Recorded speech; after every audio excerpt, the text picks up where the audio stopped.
Syedaralun, tim Dinas Perikanan Kabupaten Aceh Singkil bersama Pol Air Polres Aceh Singkil melakukan patroli gabungan pada Kamis 11 Agustus 2022 mulai dari pukul 4 waktu Indonesia bagian Barat hingga pukul 7 waktu Indonesia bagian Barat.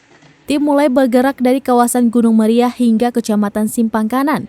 Kabid Pengelolaan Sumber Daya Perikanan Dinas Perikanan Aceh Singkil, Jazali mengatakan, sampai di dermaga pinggir Sungai Lai Cinendang, tepatnya di kawasan Desa Cibubukan, Kecamatan Simpang Kanan, tim gabungan berhasil mengamankan 4 terduga pelaku penyetrum ikan. Masing-masing R berusia 30 tahun dan S berusia 35 tahun, penduduk Simpang Kanan. Dua pelaku ini beroperasi 3 kali dalam seminggu. Lalu RM berusia 22 tahun warga Serasa dan Y berusia 27 tahun penduduk Cibubukan beroperasi 2 kali dalam sepekan. Keempat terduga pelaku itu melakukan aksinya saling bergantian menyetrum ikan dan menjadi nahkoda sampan.